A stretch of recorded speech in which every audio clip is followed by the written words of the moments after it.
Thanks again, Jack. Thanks for your previous service, and thank you very much for being willing to step up to the plate once again at a really a remarkably challenging time. First of all, we faced the greatest economic downturn since the Great Depression.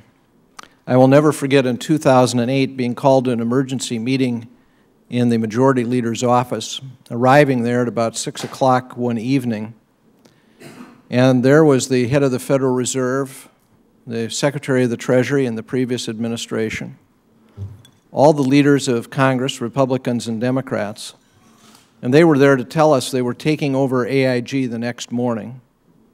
And they told us very clearly they weren't there to ask our approval, they weren't there to seek our approval, they were there to tell us they'd made the decision to do it, and they believed if they did not do it, there would be a financial collapse in days. That is as sobering a news as anyone can receive, and they gave their rationale, the Chairman of the Federal Reserve, the Secretary of the Treasury, why they believed that would occur. And so we confronted a circumstance that if the government had not stepped forward and taken a series of very dramatic actions, we well could have faced another depression. In fact, we now have economic analysis from two very distinguished economists of differing philosophical backgrounds who tell us had these actions not been taken, we would currently have an unemployment rate of 16%, and we would still be in a very severe economic downturn. While things remain difficult and challenging, unemployment stubbornly high, and underemployment too high, nonetheless, we have been brought back from the brink. We were losing 800,000 jobs a month when President Obama took office. We are now seeing the creation of tens of thousands of jobs a month, although not nearly as much as what all of us would hope for.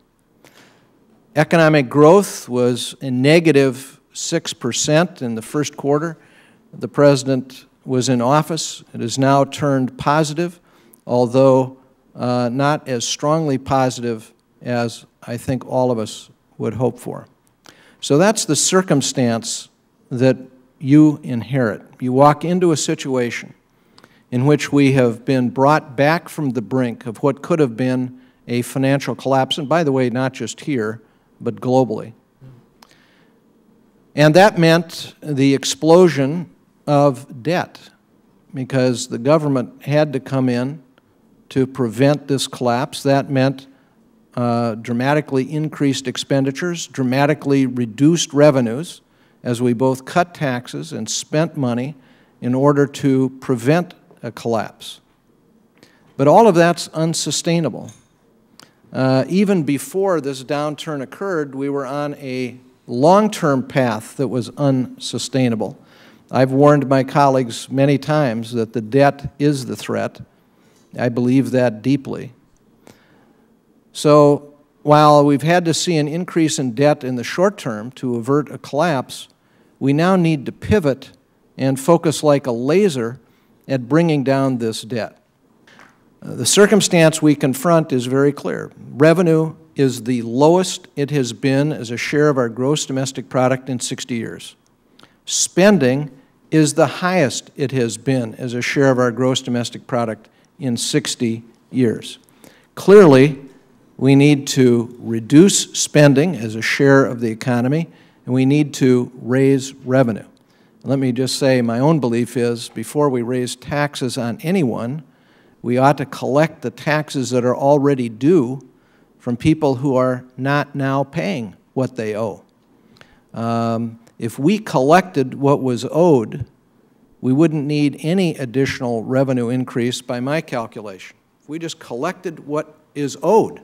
Unfortunately, by my calculation, we're only collecting about 80% of what's owed, partly because of the explosion of offshore tax havens, partly as a result of abusive tax shelters that have grown geometrically.